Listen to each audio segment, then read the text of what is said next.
Estamos en el Palacio de Buenavista. Palacio de Buenavista, que es la sede del cuartel general del Ejército desde 1981. Estamos situados además en uno de los lugares más concurridos y más conocidos de Madrid, alrededor de la Fuente de Cibeles. Aparte de este sitio tan histórico, tenemos enfrente del Banco de España, el Palacio de Telecomunicaciones, el Ayuntamiento de Madrid, la Casa de América y, como digo, 4 edificios alrededor de la Fuente de Cibeles que diseñara en su día Ventura Rodríguez, que veremos que también este arquitecto está muy relacionado con la historia del Palacio de Buenavista. Bueno, pues estamos en la fachada principal del Palacio de Buenavista, un palacio que luego, como veremos, cuando empezamos a contar su historia, se empieza a edificar en el año 1777. Pero ahí vemos un añadido que es esa última planta. Esa última planta se añadió después de la Guerra Civil Española, aparte de que el edificio había quedado algo dañado. El ministro de la Guerra era el general Varela y decidió hacer esa ampliación en la que se utilizaron los mismos materiales, y por eso además el frontón queda absorbido por esa fachada cuando debería ser lo último, digamos, construido. Bueno, estamos en la escalera principal del Palacio de Buenavista y antes de acceder a ella, decirle que esta escalera fue diseñada por un arquitecto importante de la ciudad de Madrid, Antonio López Aguado. Antonio López Aguado es el que hace, por ejemplo, la Puerta de Toledo, y en el que, bueno, colocó aquí estas dos columnas a juego con las dos que están a mitad de escalera. Son 4 columnas de una sola pieza de granito de orden toscano. Luego vemos una balaustrada a ambos lados de jaspe gris. Nos encontramos en el salón de ayudantes. El salón de ayudantes se llama así porque aquí tienen el despacho los ayudantes de campo del jefe de Estado Mayor del Ejército, y es un salón de estilo Carlos IV. El estilo Carlos IV lo vemos, bueno, pues este color verde azulado que vemos en las decoraciones, tanto en puertas como en la cornisa. En las esquinas vemos esos bustos femeninos de mediolado con hojas de laurel, hojas de roble. Y luego aquí tenemos una colección importante de retratos reales. Empezaríamos por un Carlos IV. Bueno, hay que decir que esto es una fotografía. El original forma parte actualmente de una exposición temporal en el Museo del Ejército. Es un retrato anónimo. Tenemos un Felipe V de Louis-Michel Ballou y tenemos otro retrato que es el más importante, que es la reina Isabel II con la infanta Isabel, conocida como la Chata. Es una pintura de Federico de Madrazo. Federico de Madrazo, bueno, este encargo se lo hace personalmente la reina Isabel II. Como podemos apreciar, no hay ningún objeto, no hay nada que nos indique que es la reina de España, porque es un retrato privado.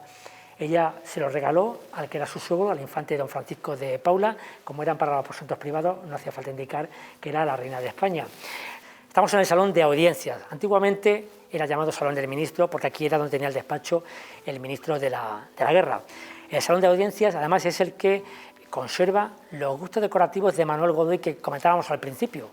Manuel Godoy invertía mucho dinero en sus palacios, y todo lo que vemos aquí, bueno, primero decir que los techos son los mejores techos del palacio, que están inspirados además en las bodas aldobrandinas que están en los museos del Vaticano.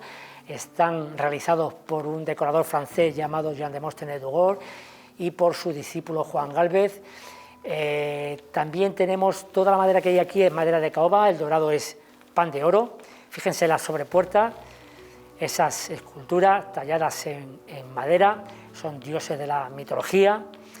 Tenemos también esta chimenea, una chimenea de mármol con piedras semipreciosas incrustadas, y encima del espejo lo que vemos es esa simbología. Bueno, pues ahí podemos apreciar ese personaje que aparece vestido de medio cuerpo como emperador romano, es Manuel Godoy. Manuel Godoy, al que esos dos personajes mitológicos al lado lo están coronando. Es una corona ducal, duque de Alcudia, duque de Sueca, 15 veces grande de España, y con las otras dos manos sujetan un collar. El collar es la condecoración, es la orden, el collar de la orden del Toisón de oro, máxima condecoración que concede el rey de España. Otro fondo también importante, vemos aquí el diván, este sofá. Si se pueden acercar, veremos que, bueno, la tela está más desgastada que el resto, y vemos ahí un cordón. Bueno, en 1870, un 27 de diciembre, se produce el atentado contra el general Prim. El general Prim, presidente del Consejo de Ministros, ministro de la Guerra, residía en este palacio, venía del Congreso de los Diputados, y en la calle, antigua calle del Turco, hoy en día Marqués de Cuba, bueno, pues sufre ese atentado en el que vino malherido a este palacio, subió por la escalera de honor, dejando un reguero de sangre, y sabemos que el primer sitio donde se sentó para que le realizaran las primeras curas fue en este diván. Cuenta la tradición que la sangre derramada está en este sofá, en este diván, y él muere a los 3 días en este palacio. De su muerte, bueno, la verdad es que nunca creo que sepamos la verdad, pero hay 2 versiones. Una que creo que es la más romántica, la más extendida, en la que dicen que luego fue estrangulado a lazo en sus aposentos.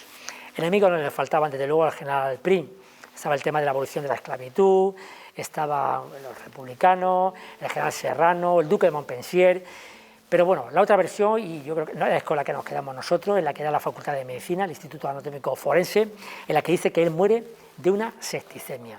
Él, en el momento de producirse ese atentado, llevaba un abrigo, una pelliza de piel de oso, y eso hace que se le infecten las heridas que no fueran tratadas con la gravedad que merecían, y, como digo, muere por ese motivo a los 3 días en este palacio. Él no llegó a ver a su recién nombrado nuevo rey, el general Prim, que lo tenemos aquí en este retrato.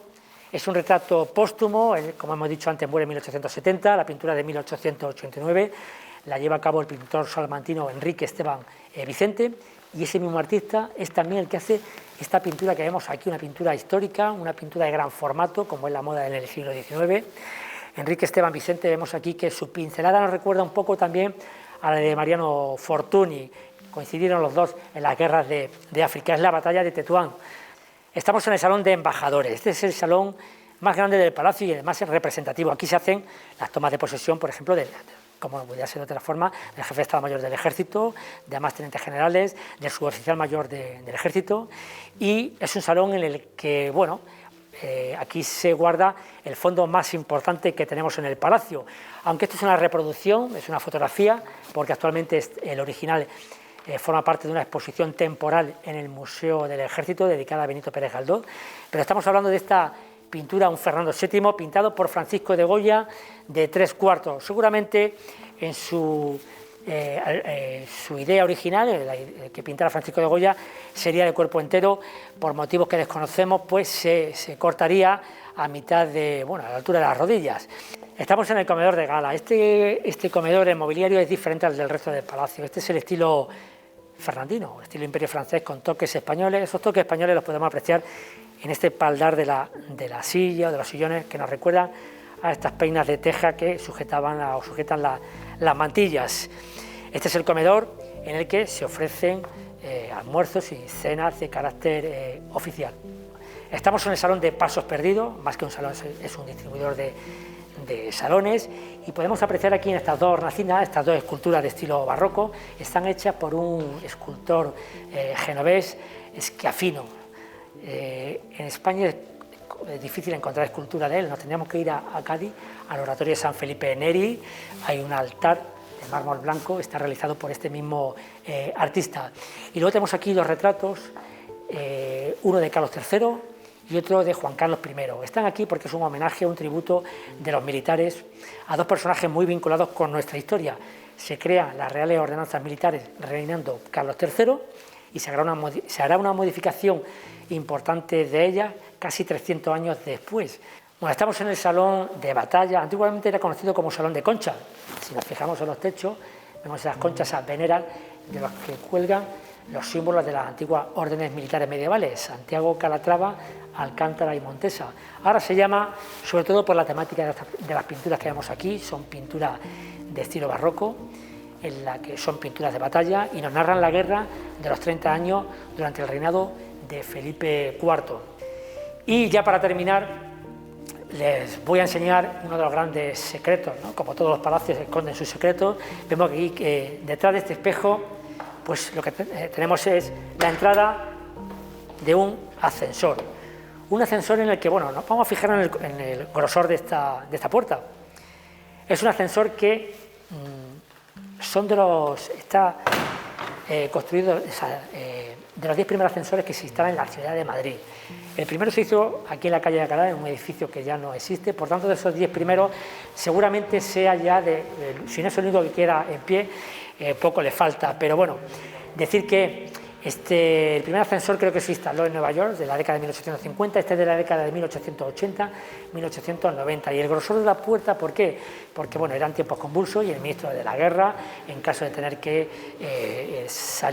tener otra salida más secreta, lo haría a través de este ascensor.